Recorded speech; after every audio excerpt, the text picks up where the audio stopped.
Welcome to Issues of Contemporary Politics with Dr. Bravkin. Today I'd like to speak about President Putin, but most importantly, it's the new portrait of President Putin, which we have received just a few days ago from Steve Witkoff, a special envoy of President Trump to Russia. What's so interesting about it is the perceptions and absolutely new portrait that we have of President Putin. And that, of course, can be checked with my own research on Putin, which is the last chapter of my book, From Vladimir Lenin to Vladimir Putin. And there are many interesting historical insights into this new portrait. So it was a long interview by Tucker Carlson, and Witkoff revealed very interesting details and observations about the character of President Putin and his relationship with President Trump. And this is what I'd like to focus on today. Now, the reason it is so interesting is that this is something totally new. To hear from an American envoy that Putin is a great man, and there are two great presidents, President Trump and President Putin, is something totally new and unheard of. The narrative that we have been used to over the last years was that Putin was a killer, as President Biden called him, or that he was a Hitler, as was Hillary Clinton. And the consensus in most of the literature on Putin was that he was authoritarian, that there was a dictatorship, that there were the dissidents, and that there were all kinds of negative things about him from the very beginning. However, we should also remember, and I noticed that in many of my previous videos, that this was not always the case. That in fact Witkoff's characterization of Putin as a serious and straightforward and honest and reliable partner are not new. If we just look back 20 years ago, there were really incredibly good relations between President Putin and President Bush. And of course, between Prime Minister Berlusconi, there was a genuine friendship between those two, and Chancellor Schröder of Germany, genuine friendship, and with Chirac, and there were pretty genuine friendship, and so on and so forth. So many world leaders 20 years back had very positive things to say of President Putin. And then, of course, it all changed with the beginning with 2008, the Georgian affair, and then with the Crimea joining Russia, and then on and on and on. So let's go back, and what I'd like to just have a kind of a historical overview of Putin, and that has been essentially an epoch of 25 years, a quarter of a century, that he has been in power in Russia. So what is the real Putin? I think the story must begin in the 1990s, when all of a sudden, of all the candidates to replace Yeltsin, Putin was chosen. Why was he chosen? What was so special about him? I deal with all of these things, I'm going to say now, much more extensively in my book, so I welcome you to order the book, or you could even order a chapter. This is the way it works now from routledge.com. But here's the thing. Putin was at the convenient time in the convenient place. Convenient in that Yeltsin's regime was totally discredited. He was habitually drunk. Russia was perhaps in its worst situation over many decades. Certainly after the fall of the Soviet Union, there was total collapse of industry, collapse of the morale, collapse of the army, pervasive corruption. The country was run by the oligarchs who divided up the state property into their own pockets and shipped money overseas. And I wrote at that time many articles about it, testified before the US Congress about the Russian banking affair, and this is a long story. But the point is that Russia was in really bad shape. And Putin was at that time a head of the FSB, which is the security service, and very close to Primakov, who wound up being a foreign minister. And so he was among those people at the very, very top that was vying for the top job to be with a prime minister with Yeltsin, and then possibly to replace Yeltsin. So the reason that Putin was chosen was because he was actually politically acceptable to most of the main power centers in Russia. So he was acceptable to the business community and to the oligarchs and to those who were a new ruling class, in that Putin was not going to roll back privatization of industry. So he was totally committed to continuing the private enterprise, the capitalist model, in his domestic policy. So this was one thing. The second thing, he was very much created a reputation as a staunch defender of Russian sovereignty in his very, very tough stance against the terrorists and the Chechen separatists at that time. So he was acceptable and welcome by the patriots and the security services. And at the same time, his social agenda was to restore production and to restore working conditions and provide better living standards for the Russian people, which was the communists' position. So he was really politically acceptable to all, to the communists, to the nationalists, and to the westernizers who wanted to continue good relations with the West and to continue business investment and all kinds of links to the West. So this is why he was chosen. And he started in the conditions, one more time, that I consider to be the worst, other than Stalin, the worst time in Russian history, with a complete collapse of production, of the army, of the wages not being paid, with people were left without any means of sustenance and had to, many of them started going to Turkey, buying cheap stuff at the bazaar and bringing it to Russia and selling it. There was lines of people. It was horrible. I mean, I have many videos on the 1990s. If you're interested, you could look at those. But in any case, Putin inherited this situation, and he started this course of reforms.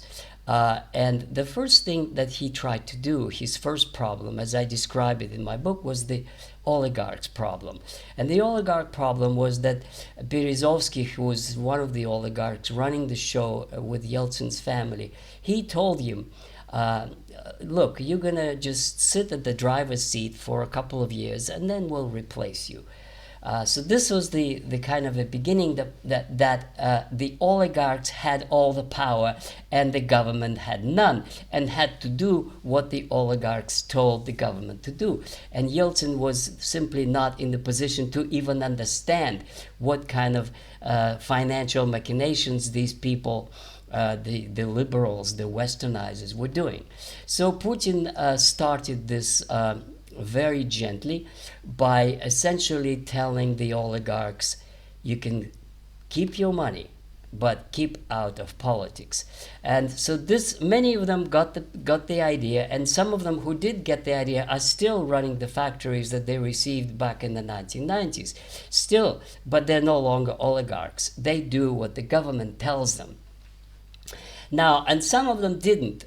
Such as Khodorkovsky, who tried to get into politics and finance political parties, and then very quickly he lost it all. But nobody came and arrested him. No, it was judicial process. This was something found irregularities in the taxes and in import-export operations. In other words, the message was very clear to the business community, and Putin repeated it even a few days ago at the meeting of industrialists. Keep your money in Russia. Bring it back to Russia, because it is more reliable than all these sanctions and all these Western laws that could be changed at any moment. But keep out of politics. Politics is the domain of the political parties, and of those who want to improve the life for the Russian people, not for the oligarchs. But they have a voice and they can be heard. And he confirmed one more time a few days ago that there will be no reconsideration of privatization, that there will be all kinds of measures to improve business conditions, less regulations, and many investment opportunities in friendly countries. That's a separate matter. So this is the first thing that he started to do. The second thing was the governor problem, because there was a lot of separatism, and all these autonomous republics, part of the Russian Federation, sought more and more autonomy up to secession. And of course he handled that beautifully by having a compromise that the governors were going to be elected, but at the same time the pool of candidates was chosen in agreement between the presidential administration and the local assemblies. So he did that. But for the purposes of this rather short presentation, the important thing is the economic model that Putin has chosen, and it continues to be, which could be called a state capitalism. In other words, the private enterprise is there, the private companies are there, but the government directs and controls most of the big corporations, such as Gazprom and Russian aluminum and many others, and the controls in a sense that not only in terms of taxation, but also in terms of research and development, but also in terms of the long-term plan, also of incredible concentration on the technological advancement, which is back from the Soviet days, is run by all kinds of research institutes that had been rebuilt and re-engineered so that Russia continues to be ahead or on par with the technological advancement in other countries. The centralized economy, and at the same time very attentive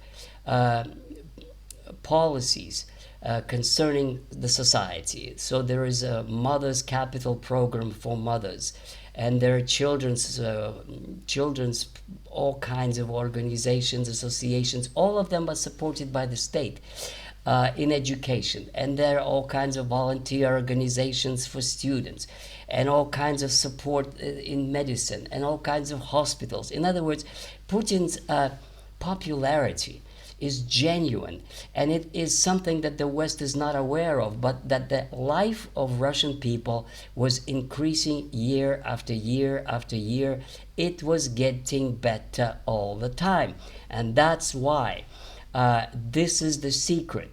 Putin is one of those that's a hands-on president that knows everything about everything, is incredibly competent about anything you ask him. And what he made into a kind of a tradition is that every December he holds a 4-hour-long conference.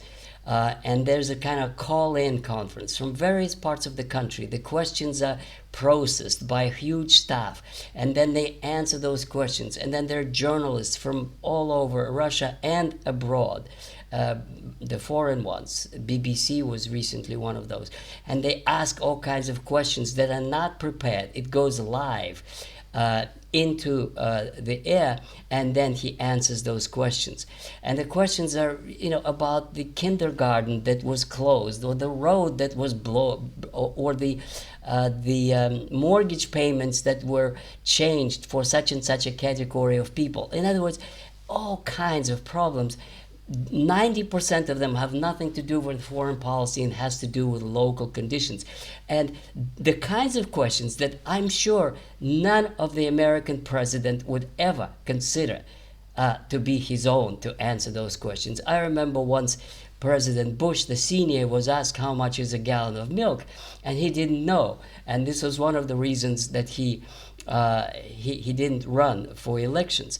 Now, Putin knows how much is a bottle of milk, and he knows everything about all kinds of other things that he's obviously briefed very well, and has incredible memory and knowledge, sophistication, knowledge about not only the social issues, economic issues, foreign relations, trade deficits with various countries, all kinds of information, hands-on president that is also a very, very clever speaker. He never says an extra word that is not well thought of. Sometimes he's sort of slow and says, but then after that he gives exactly, precisely the definition that needs to be, without ever having a kind of a blunder or something undiplomatic or something insulting or something that would be hurting to somebody. So he's very, very careful, very diplomatic in the way he handles things. So the results are of course, something that actually explains why Putin is popular. 87% he got at the last elections, and the previous elections, and the previous elections. And the reason he is popular is because he takes care of the people. That's the kind of thing, that's a kind of a Russian tradition in many ways. It goes back to the idea of the Tsar, who is a father figure. And this is the word father figure. And also the Russians call their priests father. And so a father is the kind of part of the Russian culture, that the priest is the father and the Tsar is the father. And President Putin is like a father, and therefore he plays this role beautifully, and life has been getting better. So like in the 25 years that he has been in power, Russia has reached a level of Germany in terms of IMF GDP purchasing power comparison. So it became the biggest economy in Europe. It has, the Russian standard of living has never been higher as it is. And in recent years, because of the great expansion of production and sanctions that only generated more self-reliance and more production of agriculture, Russia has become a dynamite. I mean, it was just incredible 4% growth. But not only that, but quadrupling its military production. It's building roads, it's building factories, it's building ships, it's producing more grain than anybody else on the world markets. So it's like doing very well. And that is why Putin is popular. And that is what Witkoff actually noticed talking to him. And of course, he spoke about the genuine sympathy and respect of President Putin to Trump, and has outlined contours of what may become a kind of a new world where the United States and Russia are actually on friendly terms. Can you believe it? Is that possible? And they do explore the Arctic together. They work together on issues of economy, prices of oil, energy, fighting terrorists, jointly working on peace in the Middle East, and all kinds of other joint projects. That is the main takeaway from the interview of Witkoff with Tucker Carlson. Thank you very much. Subscribe to my channel, and I see you very shortly next time, very soon. Bye-bye.